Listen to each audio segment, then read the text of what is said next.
Shalom, shalom, Israel. First and foremost, let's give the Most High praise. Hallelujah. Hallelujah. Hallelujah. Hallelujah. Abba Yahweh, we praise you for blessing us with this day, the Day of Atonement, for being a shadow of the good things to come, which was Jesus Christ. We thank you for allowing him to be an atonement for our sins. Many people that know their nationalities don't believe in him, but we believe in him, Abba. And we understand that in order to get right, we can't go to you without going through him. So let the words of my mouth and the meditation of my heart be acceptable in our sight. In the name of your only begotten Son of Mashiach. Amen. Amen. All right, so I pray that the words that's being spoken today is not my own words, but actually the words of the Most High. There was a few scriptures that I had on my mind that I wanted to go over with Day of Atonement, because I know most people who did their service last night are doing the service tonight to break the fast, or even the service tonight to begin the fast, because you have some people that they observe the new moon when it's completely black. They observe the new moon in the second phase of it being completely black, or when it's showing its first sign of light, so the days end up being off. So some people going to be starting their atonement tonight. Some people started it last night. For us, we started it last night. And I didn't want this day to be just a day of fasting and just nothingness. Just hearing silence. You know what I'm saying? You know what I mean? I wanted to actually go through scriptures pertaining to the Day of Atonement and not the normal scriptures that everybody go through. All right? Because everybody going to be going over Leviticus and going into the actual laws of ego and escape, all of that stuff, whatever. I choose to deal more on the atonement part than making amends. All right. So because of that, there's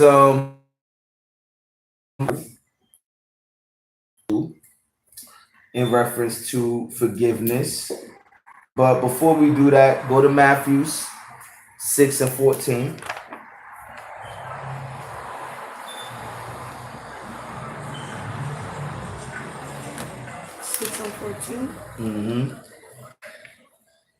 And whoever have it, read that. Matthew chapter 6, verse 14. For if ye give men their trespasses. Trespasses is when you sin against people, right? We, as one nation, we try to make it a custom that around this time we go and ask for forgiveness from people, and people who ask for forgiveness from us. So that's a law, because we know it said the Messiah that we believe in, if we listen to him, if we hearken not unto his words, meaning what? That his words is law. Christ said it out his own mouth. If we don't forgive other people for their sins, it's good. It was all right. No, it wasn't. If we don't forgive people for their sins, then guess what? Go to Matthew chapter 18, and we're going. How do we forgive people for their sins? All right. We're gonna go verse. We're gonna start from verse 11. All right. No, the phone just gave out the ghost. The phone gave up the ghost. The phone is dead. It's more than just dead. Gotta take it out of this case. It's overheating. All right. Well, the show must go on. Read that, Matthew 18 and 11.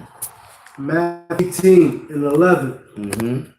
How think ye, if a man had 100 sheep? That's 18 and 11. You start 11. For the Son of Man saved that which was lost. You understand? Read it again. Verse 1. Brethren, if a man be overtaken by fault, ye wish are spiritual, restore such an one in the spirit of meekness. In the spirit of what? Meekness. In the spirit of meekness. To say, yo, you all right? You good? You know you can always come back to the Most High. You understand? That's how you restore somebody to coming back into righteousness. Because everybody keeps saying, oh, he out of the truth, he out of the truth, he fell out of the truth. I wish people would stop saying that, because you can't fall. I mean, somebody could fall out of the truth. You know, you run back to the damn Catholic Church and start calling yourself a Negro like American, you know what I mean? Or you just go full-blown atheist or something like that. You feel me? Mm-hmm. But a lot of times it's not that people fall out of the truth. Some people backslide. They just fall back into sin. The Lord said what? Read it again from the top. Galatians 6:1.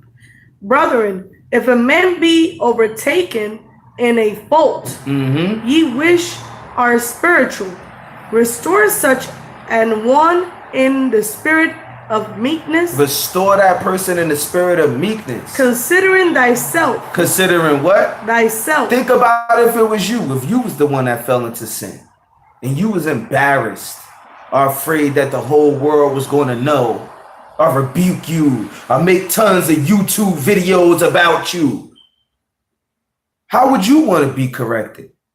How would you want somebody to come at you to let you know that you're doing wrong?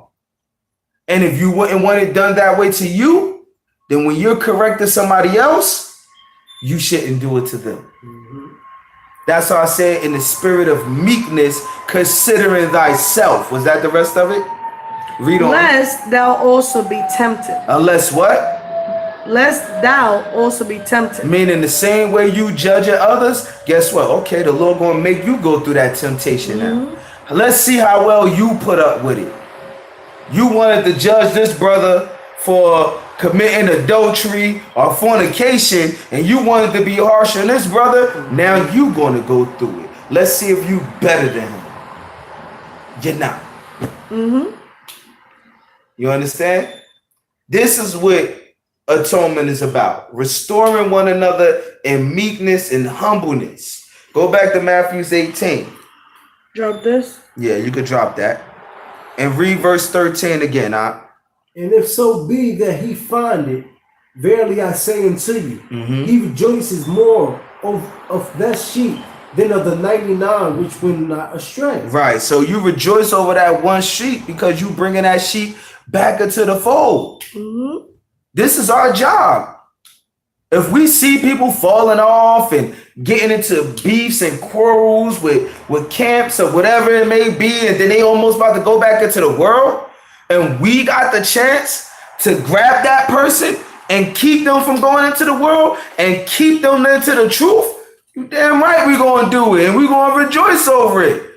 Why? Because the people that's still in the truth, you still in the truth.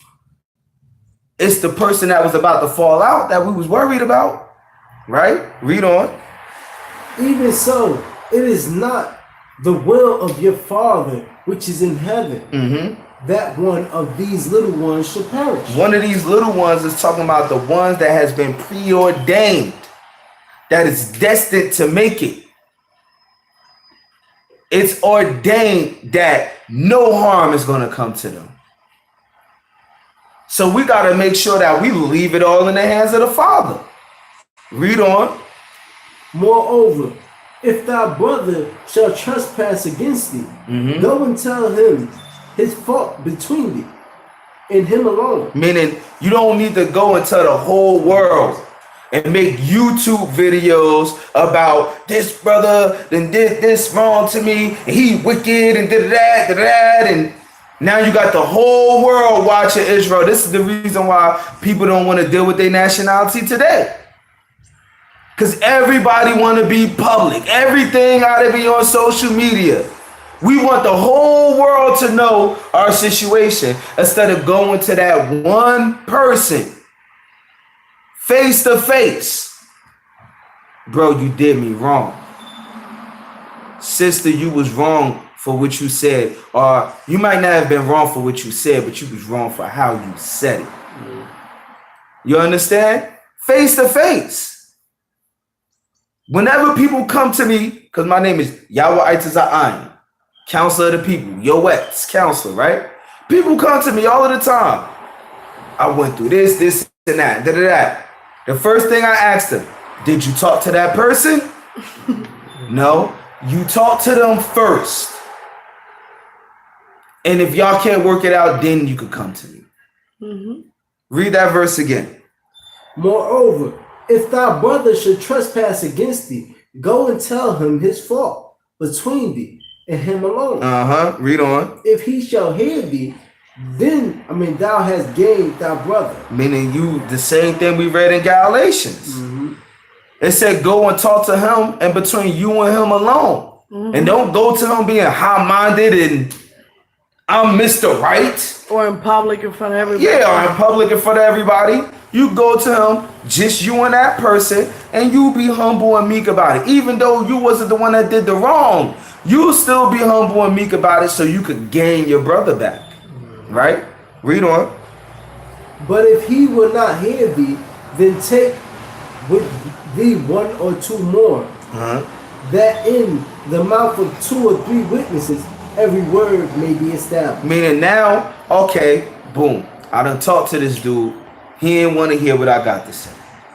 She still had it in her heart that I was being sneaky and conniving, and I was planning things behind her back with all of these sisters and whatever it may be, right? That's when you say, okay, let me get 2 witnesses now. Now I want to counsel. You don't want to get anybody to be these witnesses. Mm-hmm. All right, the show that you don't want to get anybody to be these witnesses. Let me look for the scripture first.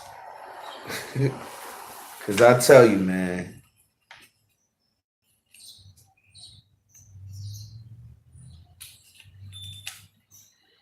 Go to Ecclesiasticus, the book of Sirach, chapter 37.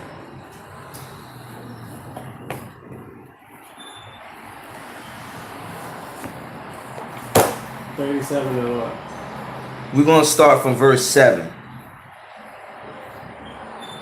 The book of Sirach, 37 and 7.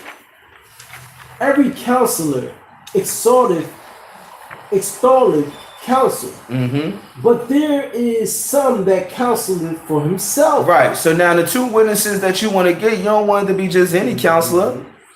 Because some people don't counsel for the benefit of others. Some people counsel for the benefit of they self. You get some brothers in this truth that they just want to know gossip. They just like women. Oh, yeah? Your West did that? Love the gossip. You understand? Now they got all of this information just waiting for the right time to say something. Yeah. When something don't go right, but you did. Yeah. You understand? So not everybody's a counselor. That's why whenever people come to me and people say, yo, I really would respect it if you don't tell your wife or you don't say this. Babe, what do I say to you? When you ask me about something that, what do I say to you? Yeah, I can. I don't say nothing to her. You understand? Not that she would say anything, because I know my wife. I know she wouldn't. Unless it's something really, really serious that I really feel like, yo, nah, babe, you got to know about this. You know? If it ain't serious, because sometimes people be feeling like it's serious, then it'll be serious. People be like, I got to talk to you, but just you alone. Then when they tell me, I'll be like, because the things I hear in Israel, I'll be like, that's it? Okay. You feel me? Yeah, I'll be prepared for a lot more. You know, but just out of respect, no problem. I got you. You understand? Because what benefit is it going to be for me? But you get some people, they don't counsel for the benefit of others. They counsel for themselves. Read on. Beware of a counselor and know before what need he has. Meaning, before you go to somebody about a problem, you have to ask yourself, what would this person have to gain from me telling them about this? Because if you're in a bad predicament where you're trying to choose, like, whether I sell this piece a lot, you know, or not, but then the dude that you're going to counsel with is a freaking like a real estate. Right. He's gonna be like, you know what? You cannot afford that. You're so right. you know what? I'm gonna find somebody. You know what I mean? And it's not for your benefit. He can end up buying it for whatever purposes he has. And use your idea of what he was going to do for the land. Yeah. Read on. For he will counsel for himself, lest he cast the lot upon thee. Right. So that's all I wanted to show is that these two witnesses that you getting is not going to be just anybody. All right. You don't want to just counsel with anybody. What? Pen. We started in 7 and then in what? 8. Thanks. Go back to Matthew 18 when y'all get the chance. I had to mark that down like some counselors ain't right. Yeah, some counselors ain't right, you know? And that's even within the truth. Yeah. Right? Go back to Matthew 18 and we was at verse 16, I believe it was. Nah, 17. Okay. And if he shall... No, read 16 again. But if he will not hear thee, then take with thee 1 or 2 more, that in the mouth of 2 or 3 witnesses, every word may be established. Right. So, and this is the reason why we had the law, thou shalt not bear false witness.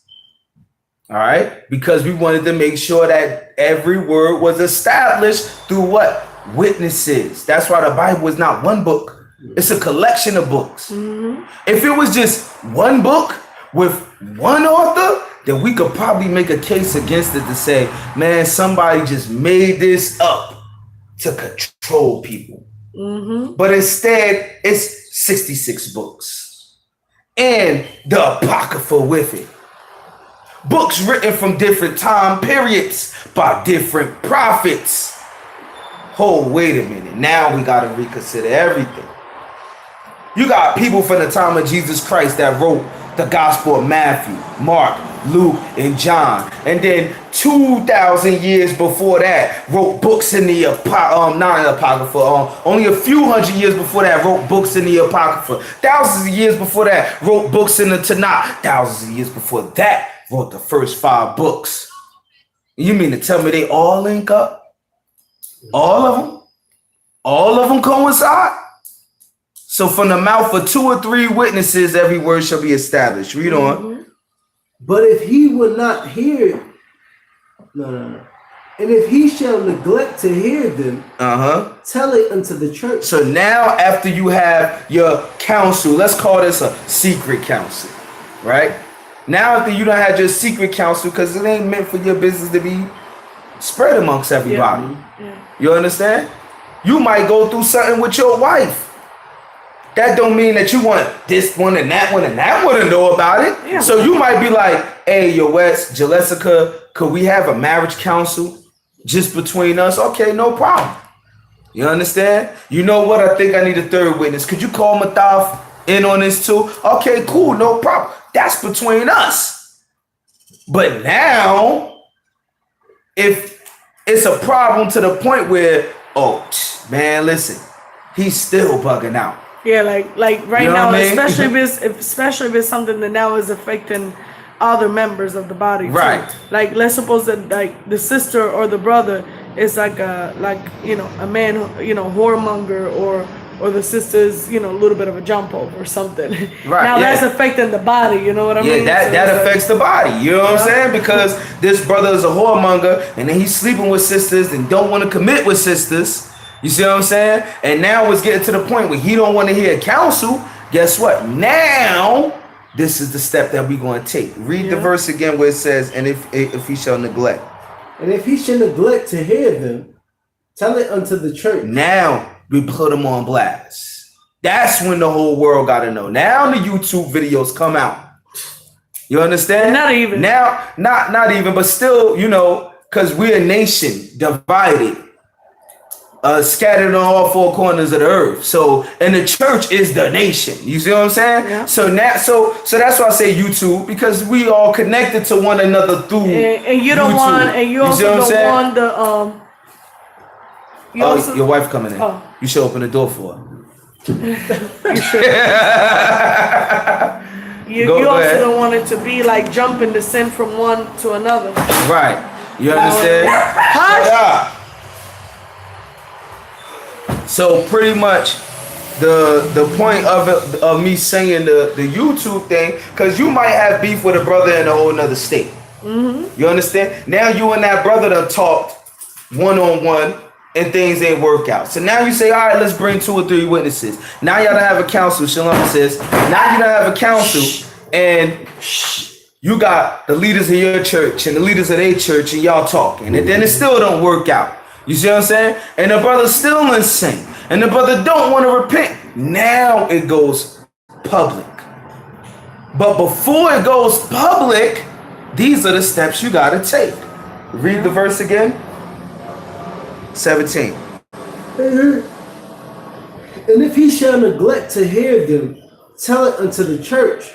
But if he neglect to hear the church, let him be unto thee as a heathen man and a publican. Now this is when you say, you know what? I'm casting that brother or sister away now.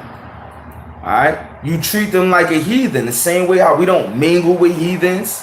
We don't make marriages with heathens. All right? We try not to make friendships with heathens and all of that stuff because we don't want our heart to get misplaced when the time come, when the Most High got things going, right? You gotta do the same thing with people like that. You can forgive, but that don't mean you gotta be stupid. You can say, you know what? I forgive that sister, but I'm not stupid. I'm not about to be around that sister because she's still not repentant. Yeah. You see what I'm Still saying? trying to catch me in the dingo She's still trying to catch me. That brother's still trying to catch me in the corner, in the back alley somewhere. Yeah. You understand? So I forgive that brother, but I ain't stupid. Yeah. I'm gonna treat him like a Gentile. You nothing to me right now.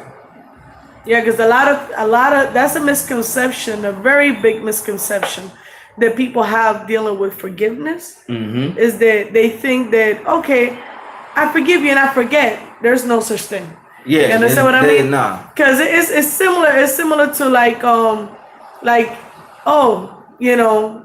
let's suppose that somebody has a very, very bad beef. And just because you forgive the person, that don't mean that the other person really forgive you. And like you said, are you going to be down a dark alley? Or are you going to put yourself in the predicament where something can happen to you? Yeah. That's dumbified. Like, you know what I mean? I've been through a lot of situations where people I beat up, they try to come be like my friends. Like afterwards, you feel what I'm saying? Like later on down the line, oh my God, Shaq, yo, what's up? Right? You know what I'm saying? I'll be like, I remember, bro. You remember? Yeah, we cool now. Hey, what's up?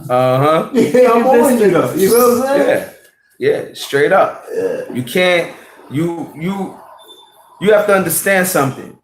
When Esau wanted to kill Jacob, all right. Matter of fact, go to Amos 1:8 or 1:18, I think it is. When Esau wanted to kill Jacob, Jacob went on the run. All right. And you don't think Jacob loved his brother? Yeah, Jacob loved his brother. You know, even though his brother was the devil that the Bible speak of. Amos 1:8. What does that say in Amos 1:8? And I will cut off the inhabitants from Ashton. Read verse 18. There's no 18.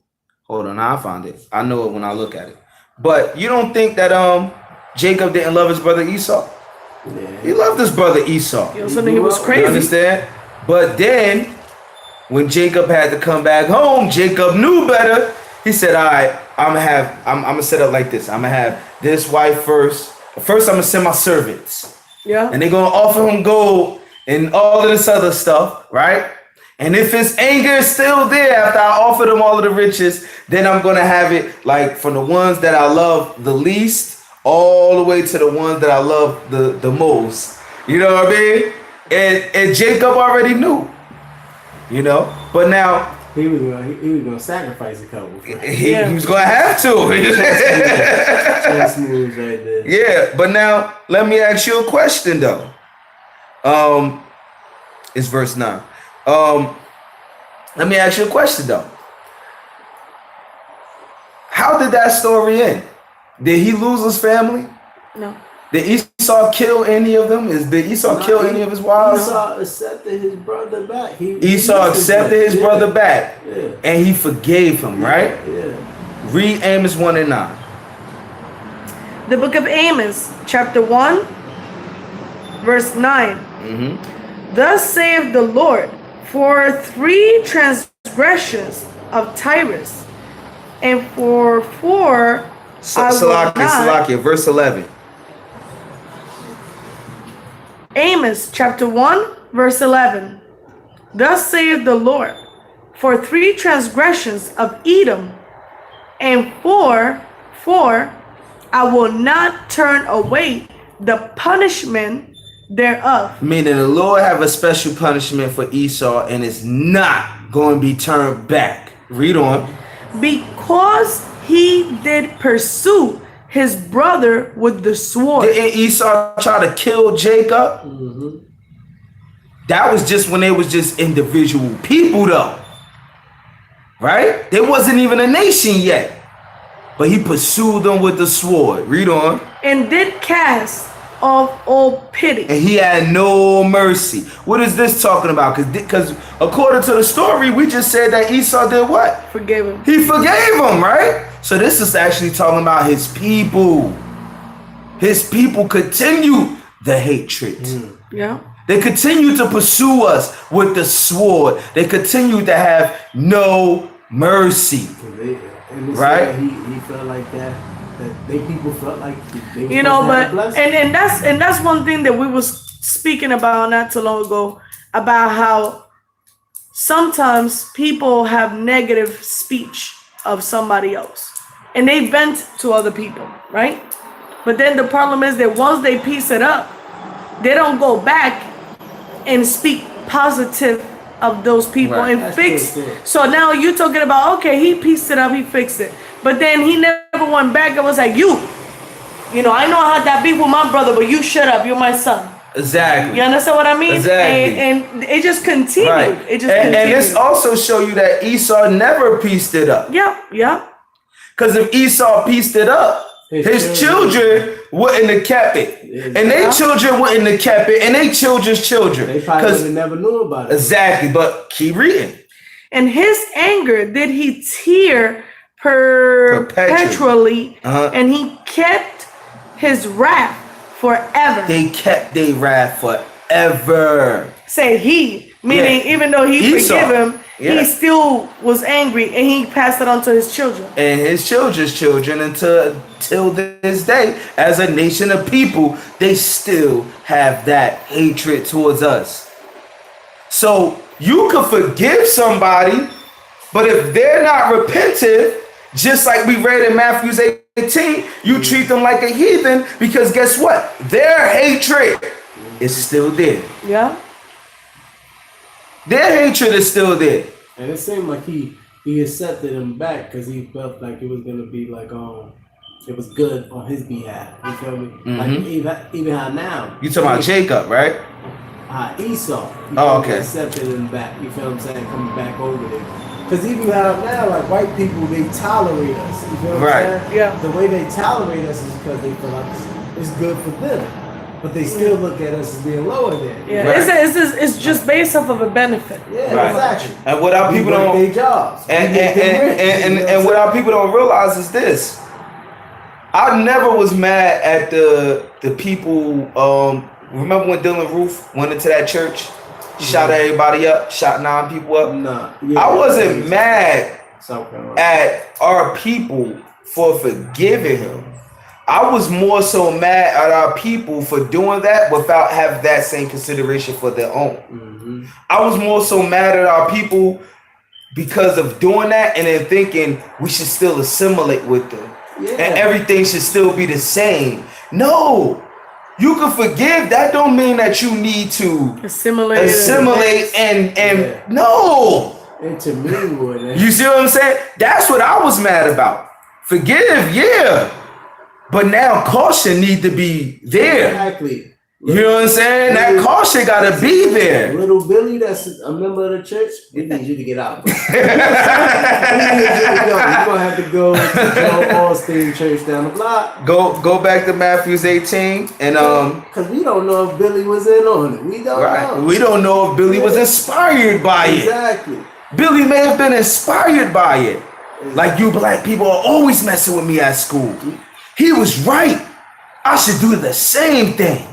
You know, you don't know. You don't know. And our people ain't perfect. Yeah. So you know our people probably knocking them upside the head and all of that stuff and acting stupid. So that's only confirming what Esau already feel about us in their mind already.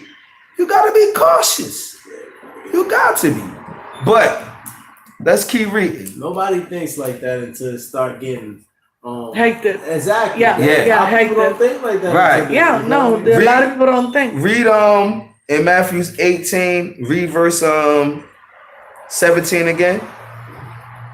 And if he shall neglect to hear them, tell it unto the church. But if he neglect to hear the church, let him be unto thee as a heathen man and a publican. So the same way how we don't want to deal with Esau and we want to have that caution to say, yo, we don't want another Dylan Roof situation to happen. This is when that applies to your people. Yeah. When they want to continue to be in the mind frame of the 2/3, you have to deal with them like a heathen too. And say, you know what? I love you, but you have to be over here. It's like saying curse by association. A lot of people don't think about it. Like the same way how like back in the day, a lot, even until this day, it'd be like, oh, you're born to a family that is gang members. And you don't even want to be none of that. But guess what? Your whole family is there. So now guess what? You're stuck. Born into it. You either got to separate completely and move out of that house. Once you get old enough, move out of the house. Make your own life. But as long as you stay there, you might just end up getting killed by association. Right. And you know what, man? I think I just lost it. It's gonna come back. Go ahead. Read verse 21. Verse 21. Then came Peter to him and said, Lord, how often shall my brother sin against me, and I forgive him?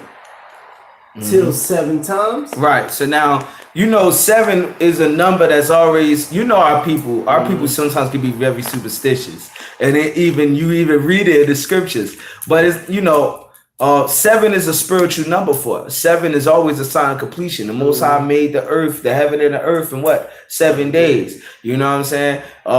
7 is always in the scriptures been significant for completion. So when Peter heard that, treat him like a heathen, treat him like a publican. Okay. So, Yahushua, how often shall my brother sin against me and I forgive him? Shall I forgive him 7 times? Meaning that moment of completion, can I treat him like a heathen now? Because our people, we can't stand one another. We be trying to find a way to separate ourselves from. People get money and they move out of the hood. You understand? So Peter's like, so should I forgive him 7 times and then I could treat him like a heathen? Let's see what Christ said. Let's see what Yahushua say. Read on. Jesus saith unto him, I say not unto thee until 7 times, but until 70 times 7. He said, you know what? Forget 7 times. 70 times 7. Meaning forever. Always forgive your people. Nobody transgressed that many times in your lifetime. Always forgive your people. Yahushua always gave a balance.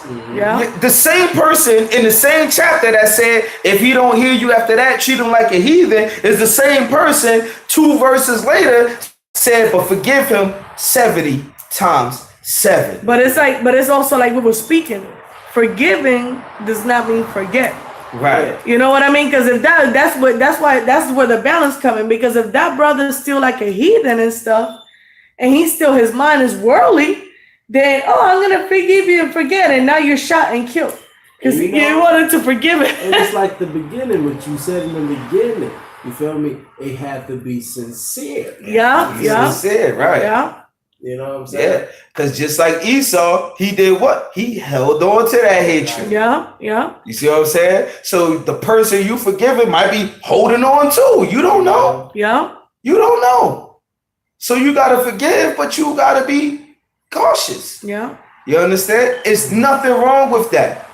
Because unfortunately, the Christian church will make you think that if you don't forget and you still use a form of caution and things like that somehow, some way you haven't forgave. Yeah. That don't mean you ain't forgive the person. Like you still holding on. That don't mean you ain't forgive. If you a thief, if somebody a thief, and you came in my house and stole from me before, and I forgave you, that don't mean that when the next time you come over my house, I shouldn't put my jewelry away. What are you, crazy? Or next time you come out, like I will leave you in my house. Right, yeah, that's stupid. Of course, I'm going to be like, oh, wait, I forgive the brother, but last time he was faced with that temptation, he stole something. Look, let me put my stuff up. That's similar to like when we was in the book of Maccabees. Right, or I forgive you, but bro, you can't come to my house. Exactly. Yeah. You know what I'm saying? Ain't nothing wrong with that. It's like in the book of Maccabees, right? People was like, oh no, we have to follow the Sabbath day. You know, like we have to, so we're not going to go to war or nothing because it's a Sabbath day.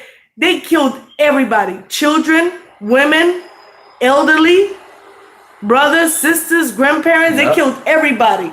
And that's when the Maccabees was like, yo, grace and mercy. We going to war on the Sabbath day. Yep. You know what I mean? Yep. Straight up. Straight up. You understand? So because a lot of people they see us with the Bible and saying shalom and saying God bless you and saying all this good stuff, and you know, they think that it's like, oh no, don't get it twisted, get it right. I see them videos because I remember I said to a sister the other day, she had on a head covering and this thing that looked like a dress, you know what I'm saying? This thing that looked like that don't even sound right. Because I thought it was a dress, you know what I'm saying? Yeah. So it was pants though. Yeah, no, it was like she had pants on under it, but it was like a little jacket, open type of thing. Gotcha. Okay. You feel me? So I says to her, I said, sister, how you doing? You know, Israelite? She said, why would you say something like that to me? Like this how she came at me. She hate Israelites, huh? Yeah, she said, why would you say something like that? What made you say that? I said, nothing, never mind. You have a head bag and you got a dress, so I was like, maybe she's an Israelite, you know what I'm saying? Yeah, or a Muslim. Yeah, that's true. She could have been a couple of things, but I went to Israelite. Or Pan-African and Kemetic, they try to be conscious and go to I'm listening to your story. Go to Mark 11 and 25. Yeah, finish your story. She blacks out on me. D was right there too.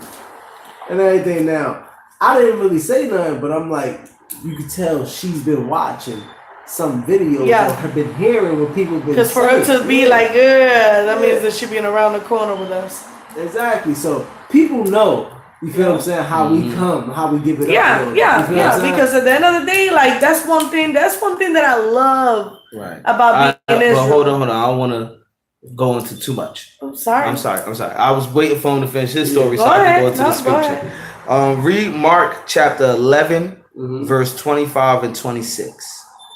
And when ye stand praying, forgive if ye have aught against them, that your Father also which is in heaven may forgive your trespass. Right. So when you go before the Most High, you pray before the Most High. You pray to the Most High. You better make sure. He said, when you pray to him, forgive. As you're praying to the Most High, you should be forgiving people. Yeah. Because you want forgiveness. You understand? As you pray to the Most High, be forgiving. All right? Read that next verse.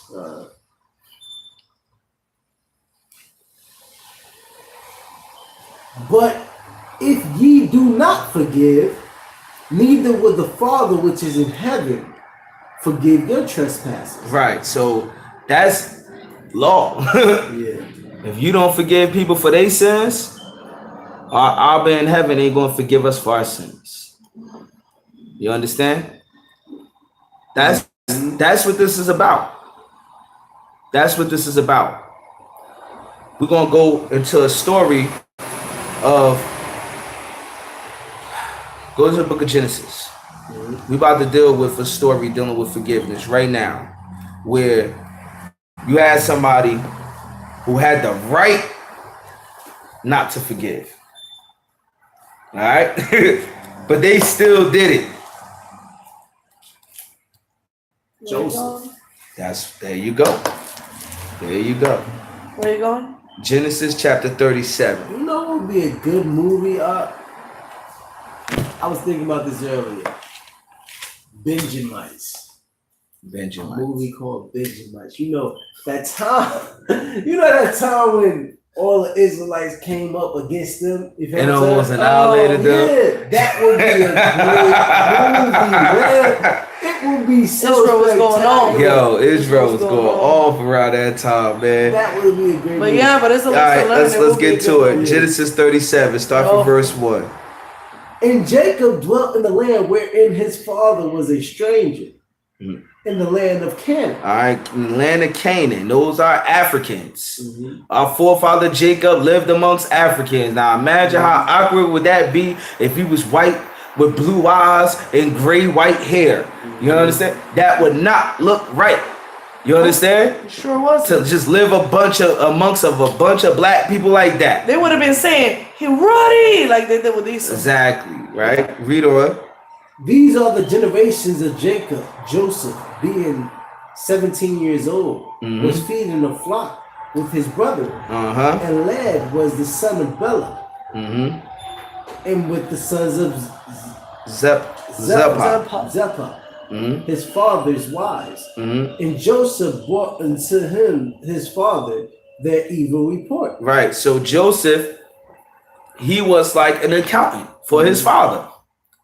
All right. His father owned some land. He got wives, and this wife got that land with her children. This wife got that land with her children, and they all growing food. Okay. And Jacob is like, all right, let's bring all of the wheat and all of that stuff together and make sure that we all eat. So Joseph was in charge of what? Going to each place, mingling with the brothers, the report, and giving his father the report.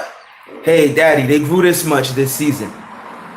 They got this many bundles, right?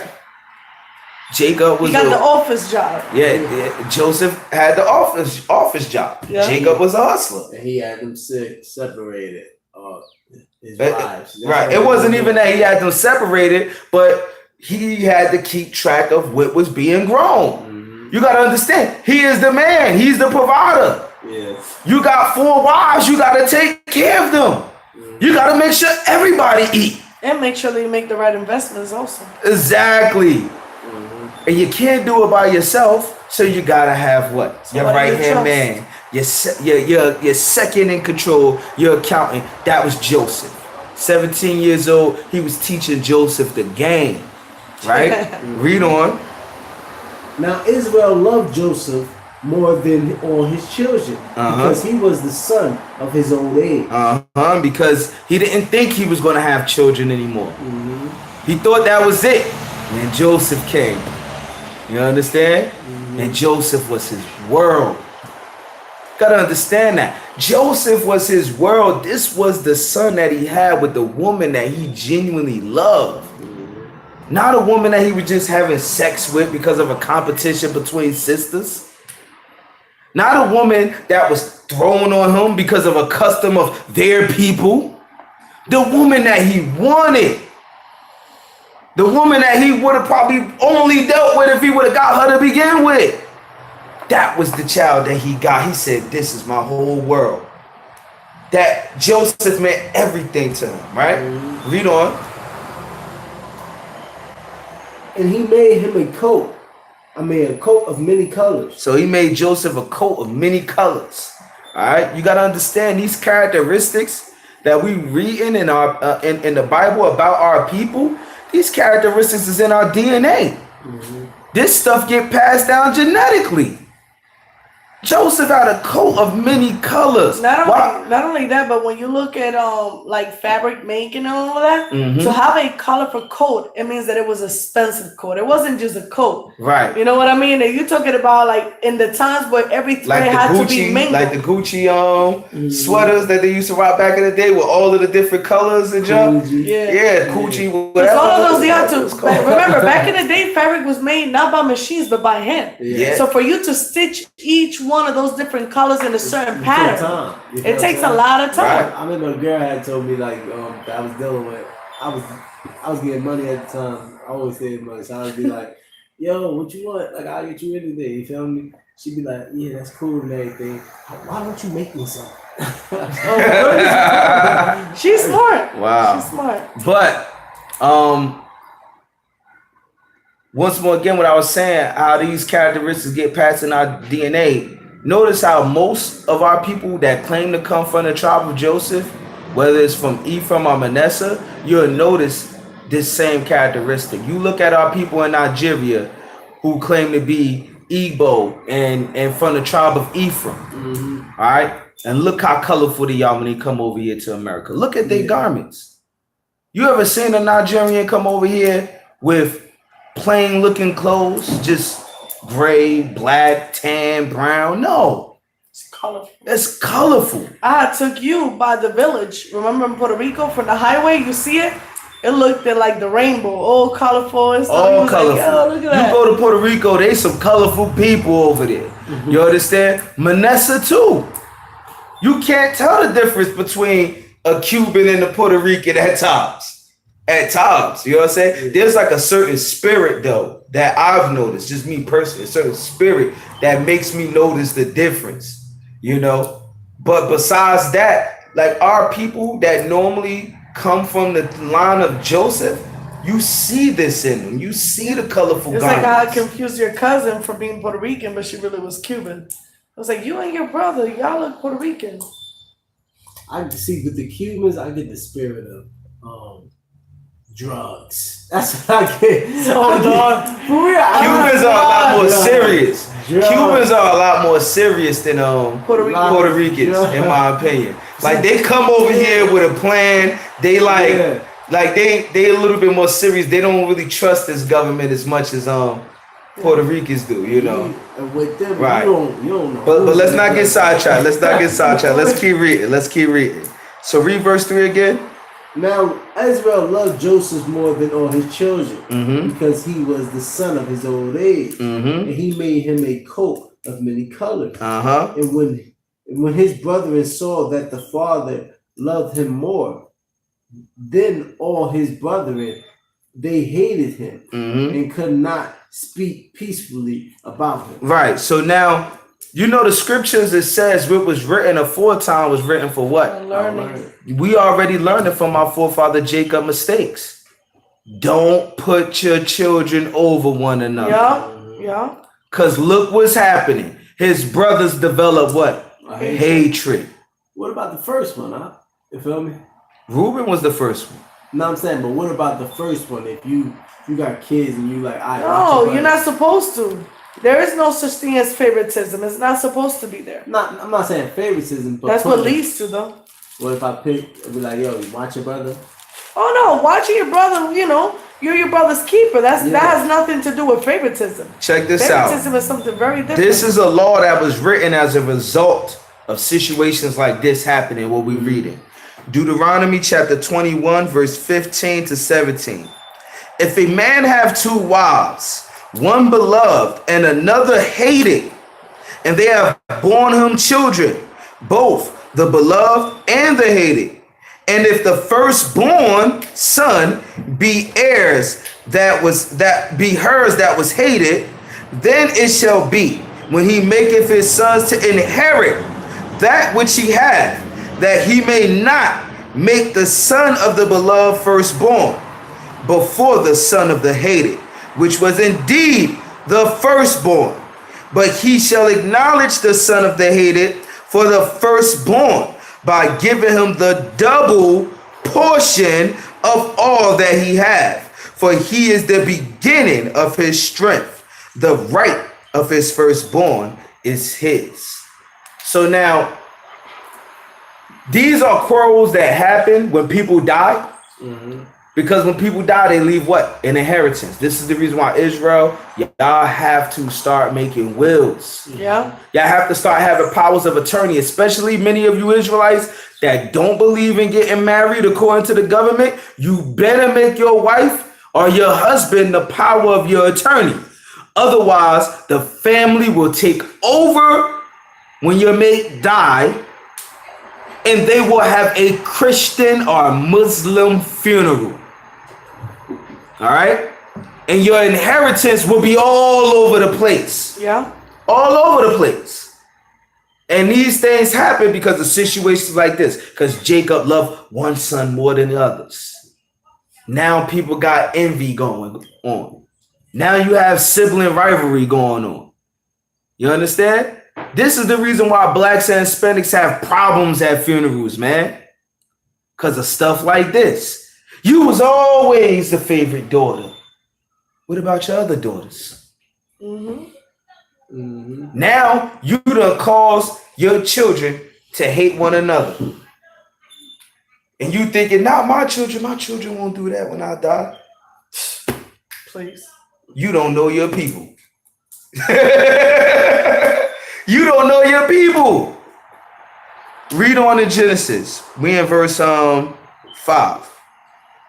And Joseph dreamed a dream, and he told it his brethren, and they hated him yet the more. And he said unto them, Hear, I pray to you, this dream which I have dreamed. For behold, we were binding sheaves in the field. I mean, that's the bundles of the wheat that you gathering, right? Read on.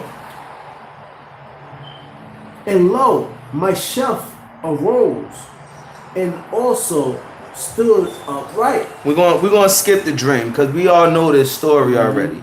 All right, go to verse 9. Verse 9. Yeah. And he dreamed yet another dream, and told it his brethren, and said, Behold, I dreamed a dream more, and behold, the sun and the moon and the 11 stars made obstinance to me. Read on. And he told it to his father and his brethren, and his father rebuked him and said unto him, What is this dream that thou hast dreamed? Shall I and thy mother and thy brethren indeed come to bow down ourselves to thee? Now, didn't he interpret Joseph's dream? The sun and the moon represented his mother and father. The 11 stars represented what? His brothers. So the 12 stars in Revelations represent who? The 12 tribes of Israel. All right, very simple. Read verse 11. And his brother envied him, but the father observed the same. Hold on. Because sometimes you don't know. Like at times, you got to pay attention to certain things because you don't know what comes from the Most High himself too. Exactly. So you always have to be diligent and always take things into consideration. And that's one thing that I like that Jacob did at this time. You feel me? Although he didn't quite, he understood the dream, but he didn't quite understand like if it was from God or not. He observed the same. Exactly. And that's even Joseph himself, when he had it, he didn't just assume this is my brothers and did it. Exactly. He was just more like, yo, like even the thought of your older brothers when you look at the whole dream, it's kind of like intimidating because it's like, yo, like they gonna bow down to me, like you know, like they might just kick my butt, like you know. But Joseph, man, he was envied by his brothers. You understand? Because he was naturally gifted.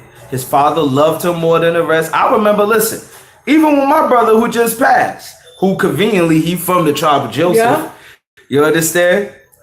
He was his father's whole world, man. I knew his father longer than him. You don't think me and my brother was jealous of that? He being bad as hell, running around, his father just let him do anything. I know. I clipped him. Whoop. He fell, bang, his father, pow, smacked the heck out of me. You understand? We go through these things. These are things that we go through. Read verse 11 again. And his brother envied him. And his father observed the same. Read verse 18. Verse 18. And when they saw him afar off, meaning his brothers, read on. even before he came near unto them, they conspired against him to slay him. Now, you don't think sibling rivalry won't lead to murder? Yeah.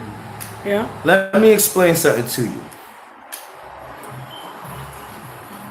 My uncle was killed by his father. Yeah. All right. My father went crazy because of that. All right. My cousin wanted to kill his grandfather for killing his father. All right. These things happen. It's real.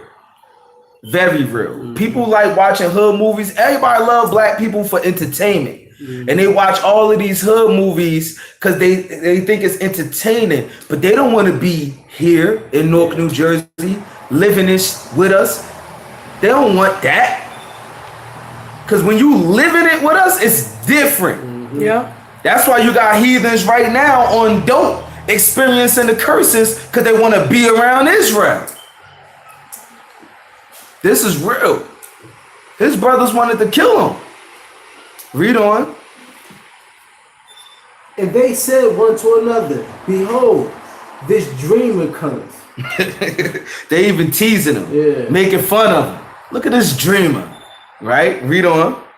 Come now, therefore, let us slay him and cast him into some pit. And we would say, some evil beast have devoured him. And we shall see what will become of his dream. Yeah, so his dream is about us bowing down to him. Let's see if that's true. We should kill him right now.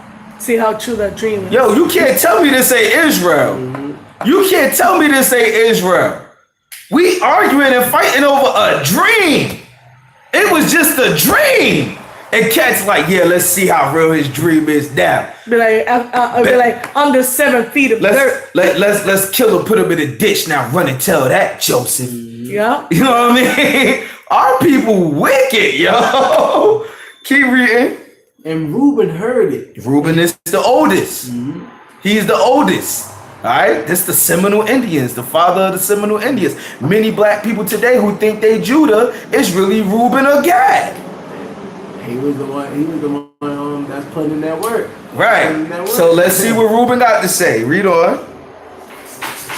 Shed no blood, but cast him into this pit that is in the wilderness. And lay no hand upon him, that he might rid him out of their hands to deliver him to his father.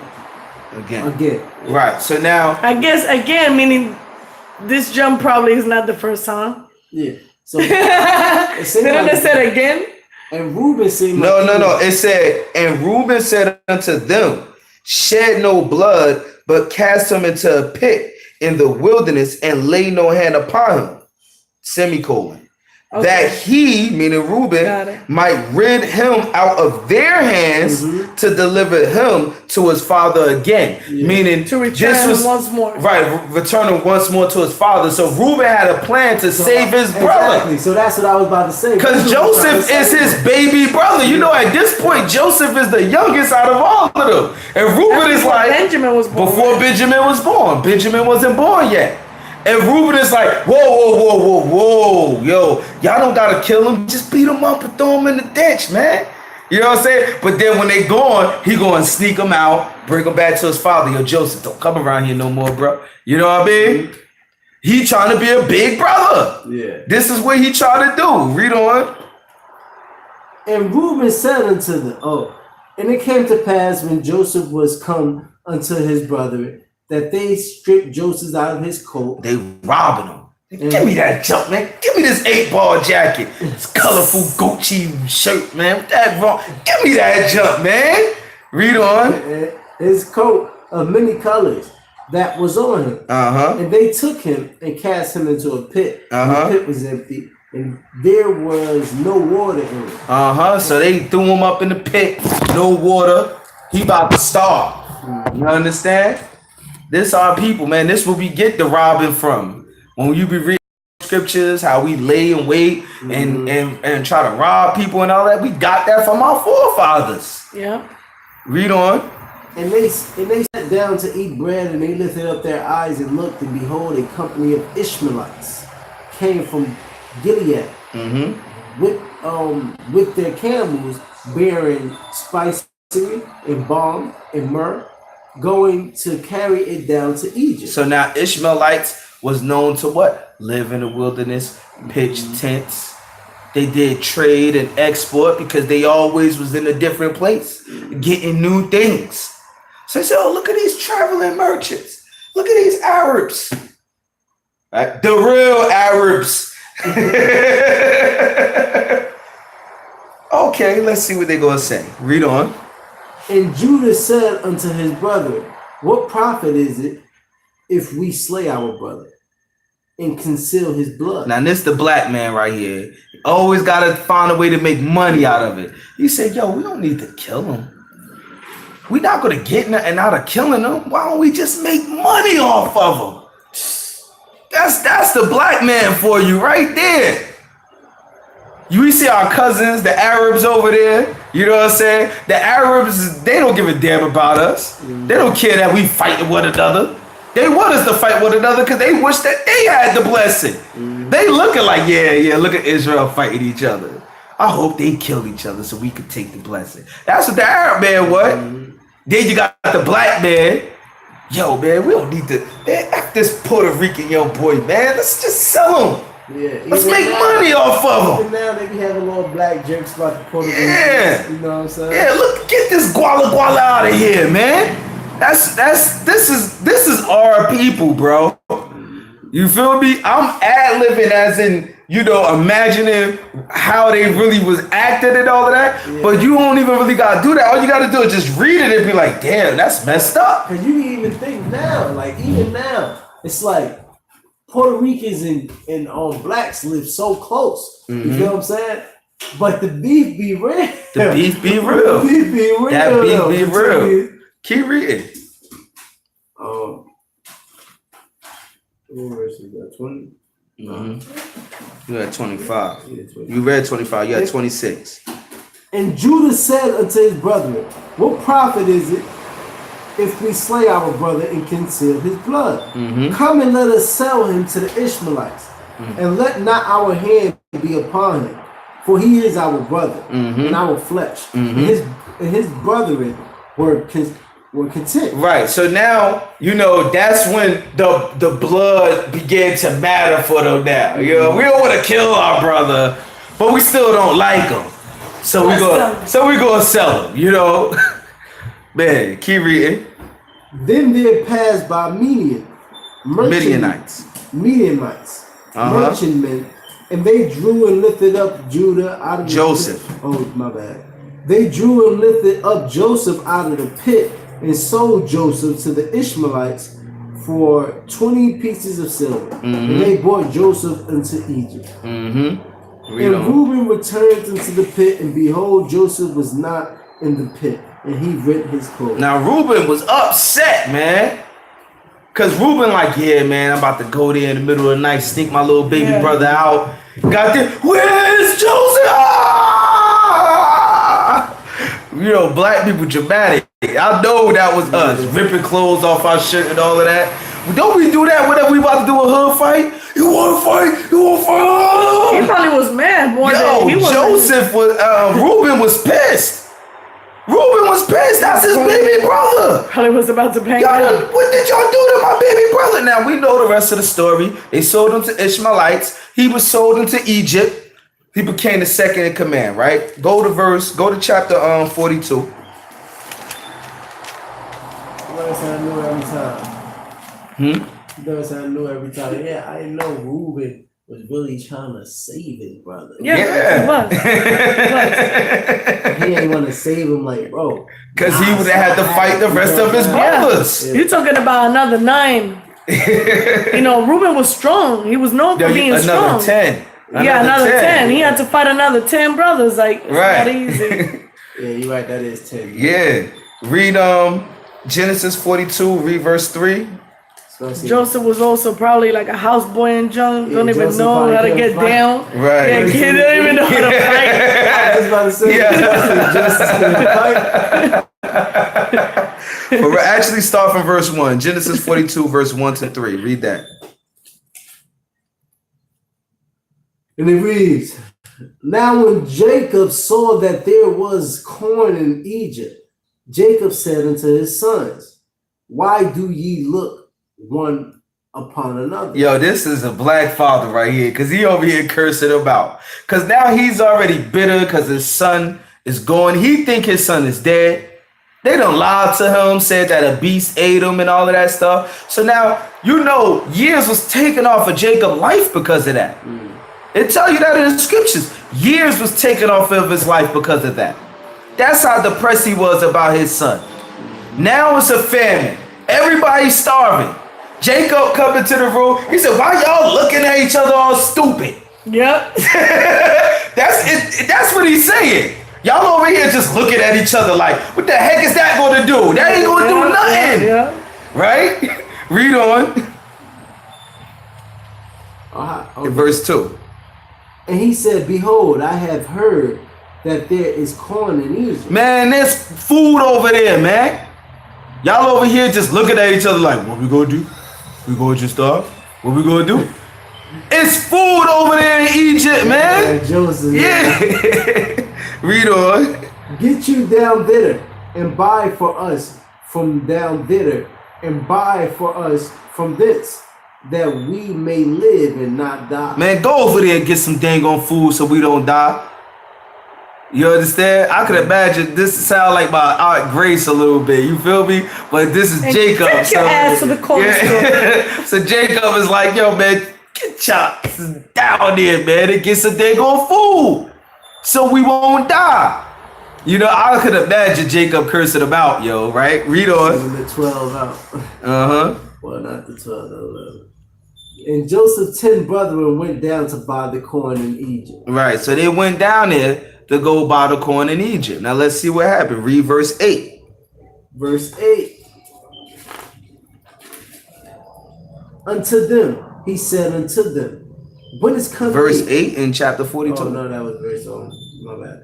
And Joseph knew his brethren, but they knew him not. Right, so they didn't recognize Joseph. Now, if they were white, or if there wasn't some form of a people of color, why would you go down into Egypt with a bunch of Africans and not be able to recognize your brother? You understand? So you know that this is more scriptures proving that they were what? They were black. But now what happened to the rest of the story, right? They didn't recognize their brother. What ended up happening? He went through this whole thing of playing a little game with them until he finally revealed himself. Remember, he had them bring his brother Benjamin and all of that stuff, and then he tried to keep Benjamin. And Joseph had some hate in his heart, boy, because Joseph was looking at it like, yo, if they did this to me, what made me think that they won't do it to my brother? Yeah. They my brothers, but they ain't my brothers for my mother. Yeah. They might do it to Benjamin. Yeah. You see what I'm saying? So he tried to keep Benjamin and all kind of, listen, it was a whole lot of stuff that happened with this story. Whole lot of stuff. But long story short, this is a story that you got to make sure that it was his brother's favorite story. It really he has was. to sit down, all of his kids, and read the story every birthday. Every birthday, he has to read this story to them. But so he saved his family from the famine. He had his whole family come to Egypt. Now we're gonna go to when his father's about to die. Jacob's about to die now. Go to Genesis chapter 50.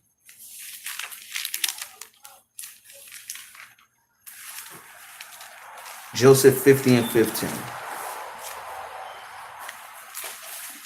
15 and 15. Read that. And when Joseph's brethren saw that their father was dead, they said, Joseph will peradventure hate us. They said, yo, daddy going now. I don't care what nobody say. Joseph's still It's mad. not stopping nobody right now. Now, the only thing that was stopping Joseph from getting his revenge It's was gone. daddy. and daddy is gone. Joseph gonna kill us. We sold him into slavery. You know what Joseph went through? Yeah. Joseph was sold into slavery to be sold into slavery again back into Egypt. He went in and out of the system because he was locked up being falsely accused of things he didn't do. He helped people get out of prison who left him there for dead. And after all of that, still, despite all of that, rose above his circumstances. You understand? And became second in command in Egypt. If he wanted to kill his brothers now, this would be the time. This is the perfect time. This would be the time. Daddy dead. I don't care what none of y'all said. Now you dead. Except for Benjamin. Right? Except for Benjamin. Read on. And they sent a messenger unto Joseph, saying, Thy father did command before he died, saying, So shall ye say unto Joseph, Forgive, I pray thee now. Now, I don't know if he really told them that, but you don't read that in the scriptures. Yeah. You read Jacob telling Joseph, forgive your brethren, but you don't read about Jacob telling his brothers, his sons, go to your brother and ask for forgiveness. But they were so scared. They sent messages to Joseph, say, yo, listen, yo, daddy said before he died that you need to forgive us for what we did to you, man. Why they waited until he was dying? They've been asked for forgiveness. You got to remember, when he revealed himself to them, he cried and hugged them. He forgave them then. Yeah. But that don't mean that the hatred wasn't there. Remember, what did we read earlier? Yeah. Didn't we read that Esau kept that hatred, right? Yeah. That don't mean Joseph ain't had that in him. Talking about years of going through stuff. Yeah. And taking him away from his father, which he loved. I mean, if you He was the loved favorite his of father. your daddy, if you was the favorite of your daddy, you could imagine he was like the apple of his eye. He was the one that was like always giving him gifts and all types of. That was his baby. And if I remember correctly, his mother died while he was in captivity, man. He didn't even get the chance to be there for his mother's funeral or none of that stuff, man. He wasn't even there for his brother to be born, his brother Benjamin.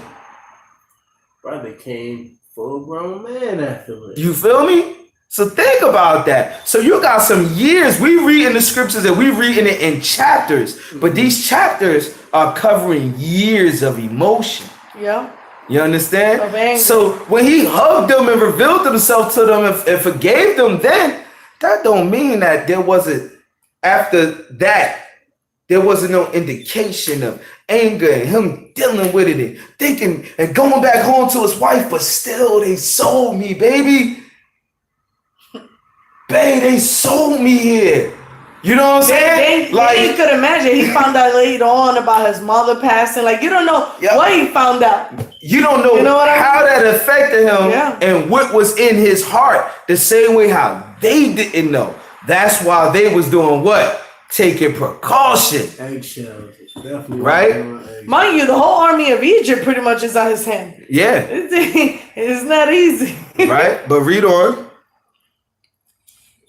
So shall ye say unto Joseph, Forgive, I pray thee now, the trespass of thy brethren and their sin, for they did unto thee evil. And now we pray thee, forgive the trespass of the servants of God, of the God of thy father. And Joseph wept. And when they spake unto him, his brethren also went and fell down before his face. And they said, Behold, we be thy servants. Now look, this is how you know that their apology was genuine, though. They didn't just come, oh, I'm sorry, Joseph. They said, yo, Joseph, take us as slaves. We be your servants. That's a genuine apology. Because that was pretty much an eye for an eye, because they sold them to be a slave. Exactly. So eye for an eye. I'll be your slave if that's what it takes. Yeah. To gain your forgiveness. That's genuine. Yeah. That's a genuine apology right there. You understand? In which I hope, Israel, I hope that when you're asking for your apologies and asking for forgiveness, that it ain't no simple Facebook post, I apologize for whoever I may have hurt. No, F that.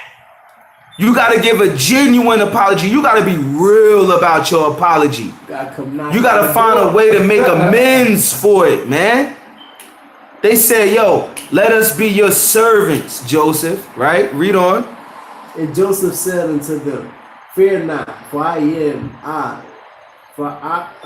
I in the place of God? He said, yo, I'm not God. I don't take to judge y'all. Right? Read on. But as for you, ye thought evil against me. Man, y'all meant to do evil against me, man. Right? Read on. But God meant it unto good. But God used it for good. Read on. To bring to pass as it is this day, to save much people alive. Read on. Now therefore fear ye not, I will nourish you and your little ones. And he comforted them and spoke kindly unto them. Right. So online, they, if I could barely hear, they probably could hear you less. Yeah. So Joseph, he forgave his brothers.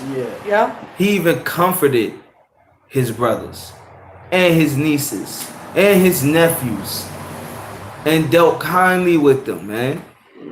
That's genuine forgiveness. That's what it means when it say, if you forgive not others for their trespasses, the Heavenly Father will not forgive you. You got to take on this spirit of Joseph. Yeah. Because guess what? Any normal person wouldn't have forgave that. Yeah. No normal person would have forgave that. You sold me to slavery. You got women in today's time who are mad at their mothers because their mothers allowed their boyfriends to rape them at night. Or molest them. You understand? And they can't forgive their mother for that.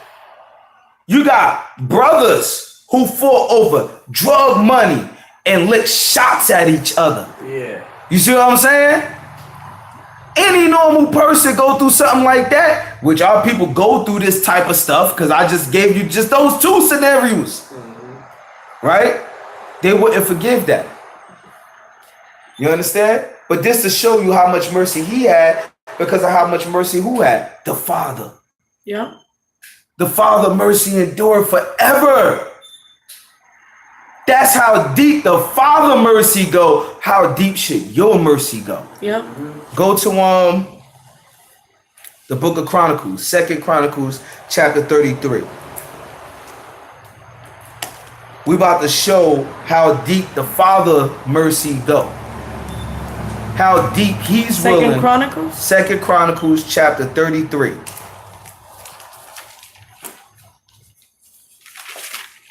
How deep is he willing to forgive? Because his mercy endure forever. 33 and what? We're going to start from verse 1. All right. 2 Chronicles chapter 33 verse 1. Manasseh was 12 years old when he began to reign. Now, some people might be thinking, how you let a 12-year-old kid roll over a whole nation? You got to understand, this ain't a 12-year-old kid by itself. This is a 12-year-old kid with his father's past counselors with him, new counselors with him. You got a whole board with you helping you lead a nation. You understand? Your father prepared you for this. You my firstborn son, I'm going to prepare you for this. Yeah. You're going to sit next to me when I'm doing these judgments. I want you to see how fair judgment go. And guess what? His father was a good king. His father was Hezekiah. His father went and destroyed all of the idols that was in the land of Israel. He said, oh, no, man. This the reason why all these bad things happening? This the reason why we got famine? This the reason why we cursed? Oh, yeah. Get rid of those idols. Oh, you got an idol in your house? We coming in your house. We demolishing it. That was his father. That's how his father was. So now his father done died, and now he's ruling. Read on. And he reigned 55 years in Jerusalem. So he ruled a long time. Read on. But did that which was evil in the sight of the Lord. He did that which was evil, though. Like unto the abominations of the heathen. Like unto the abominations of the heathen, man. You know our people be having some heathenistic ways in them. Because every time you find some evidence of Israel in Africa, you find some witchcraft right behind it. You look at the Yoruba tribe and you like, oh wow, they got this law and they keeping that law, and then but they worship and sacrificing alligators? What? Y'all practicing Santa Maria, whatever the heck you call that jump? Santeria, whatever it is. You started the Haitian Revolution and you doing voodoo? Our people be having some heathen stuff behind them. Read on. Whom the Lord had cast out before the children of Israel. Man, we always kept trying to follow those African customs. And we wouldn't let it go. For he built again the high places which Hezekiah his father had brought down. Look, his father done broke all of the idols down and got the nation on the right track. He come right behind him. Forget these jokes. We gonna build more idols. Bigger idols. Bigger than before. Read on. And he reared up altars for Balaam. And made groves. All right, hold on real quick. I want you on your phone for Google Images. Type up a grove. How you and spell it for him? Groves. Groves. And he made groves and worshiped all the hosts of heaven. Worshiping the angels like the Catholic and Church served do. them. With the Saint Mary and Saint Peter and Saint this and Saint that. That's what he was doing. Verse 4.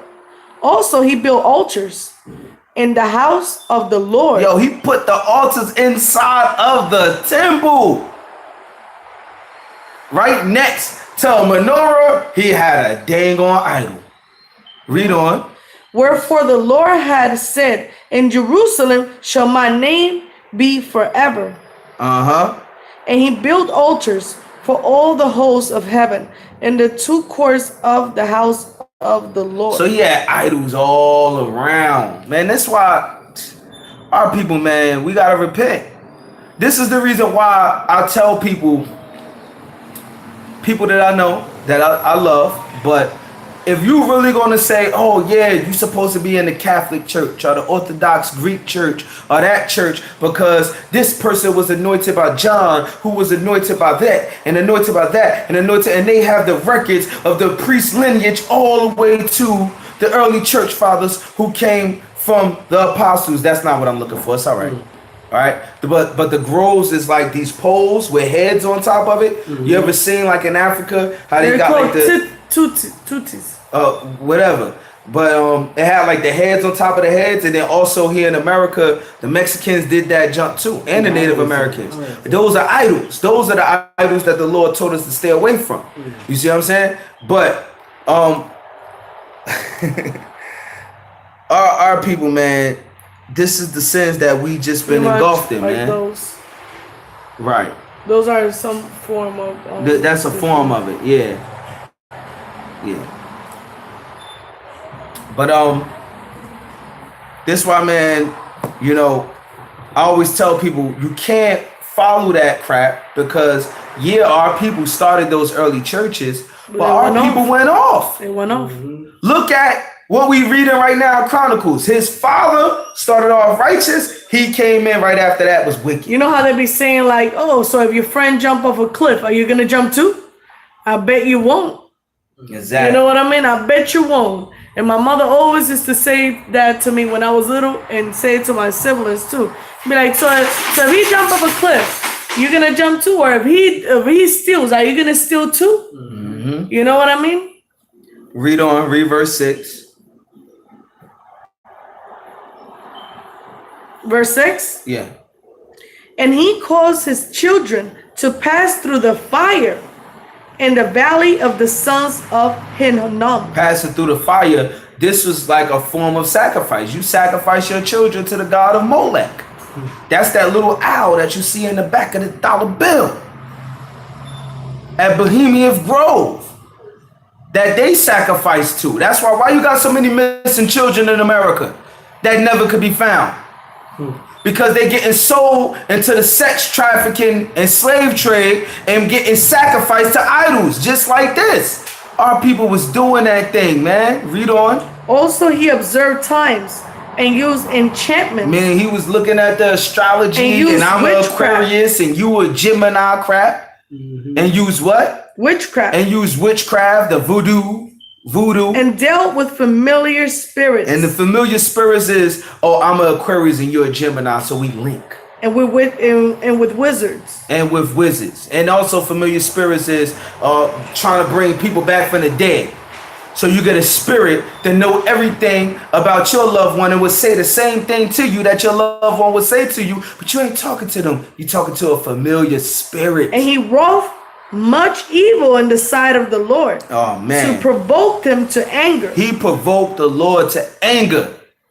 He personally made the Lord mad.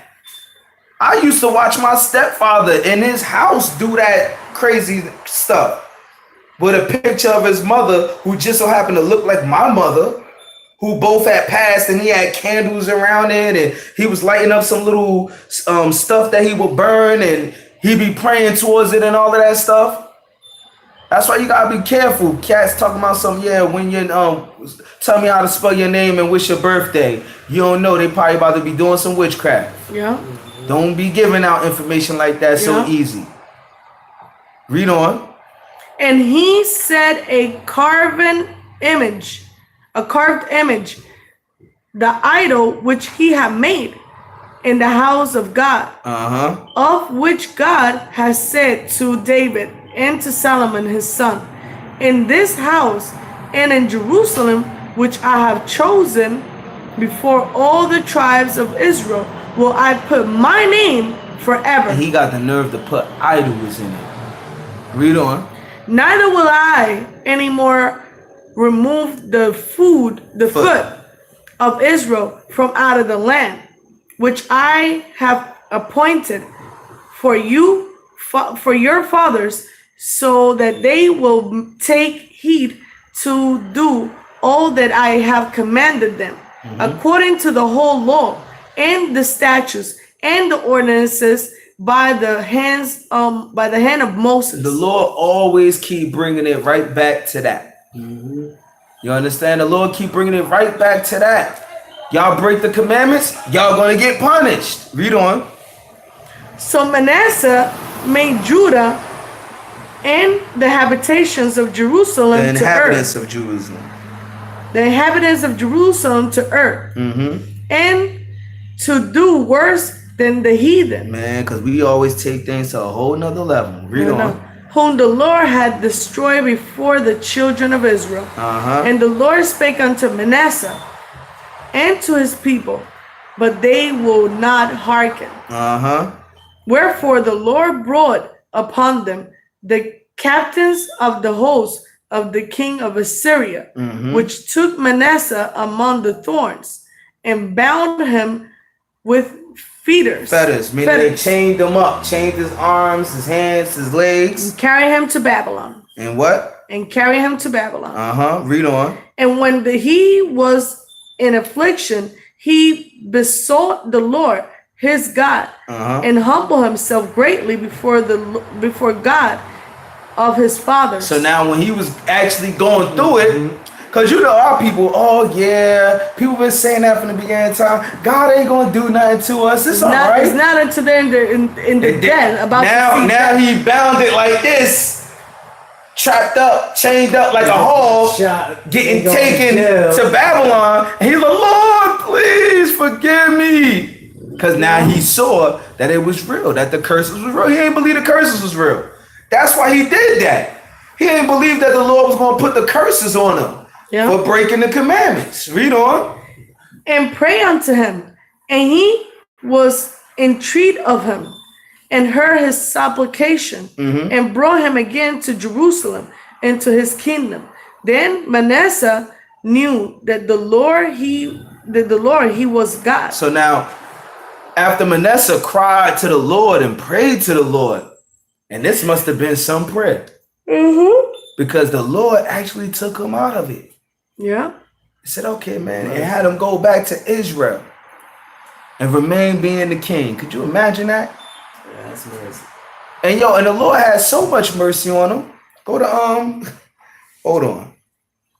Go to 2 Kings. To show how much mercy the Lord had on him. It should be 21. That's grace. That's mercy and grace right there.